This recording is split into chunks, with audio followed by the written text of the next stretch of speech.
19শে জ্যৈষ্ঠ ছিল বাবা লোকনাথ দেবের তিরোধান দিবস। তো আমার বাপের বাড়ির পাড়ায় একটা মামার বাড়িতে নিমন্ত্রণ ছিল। প্রতি বছরই আমরা নিমন্ত্রণ পেয়ে থাকি।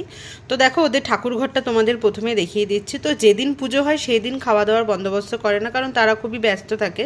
তো দেখো প্রথমে আমরা চলে এসেছি ওদের বাড়িতে, আর বাড়িতে এসেই হচ্ছে সবার সাথে একটুখানি দেখা সাক্ষাৎ করিয়ে দিলাম। আর বোনও এসেছিল, বোনকেও নিমন্ত্রণ করেছিল। তো দেখো এখানে খাবারের মেনুতে কী কী ছিল, প্রথমেই ছিল হচ্ছে মিনারেল ওয়াটার, তারপরেই পড়ে গেছে হচ্ছে স্যালাডের মধ্যে ছিল হচ্ছে শশা আর ছিল গাজর। তবে গাজরটা আমি পাইনি, জানো তো, দেয়নি আমাকে।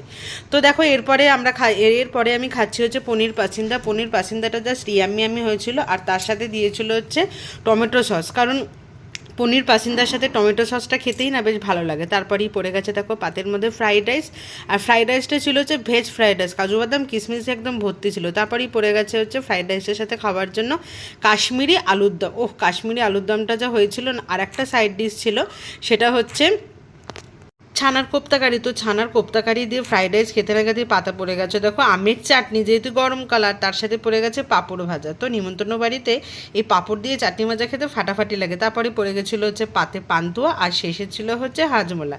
এইটা দিয়ে আজকে আমাদের লোকনাথ বাবার তিরোধান দিবসের ভোজ খাওয়া কমপ্লিট। এরপরে আমরা সবাই চলে যাচ্ছি বাড়ির উদ্দেশ্যে। তো দেখো আমাকে শেষে তোমাদেরকে দেখিয়ে দিলাম, একবার দেখিয়েছি। আর যেহেতু বাপের বাড়ির পাড়াতেই ছিল, আর সেহেতু দেখো রাস্তাঘাট প্রচণ্ড জমজমাট ছিল। তো আজকের মতো ভিডিওটা একটুখানি টাটা।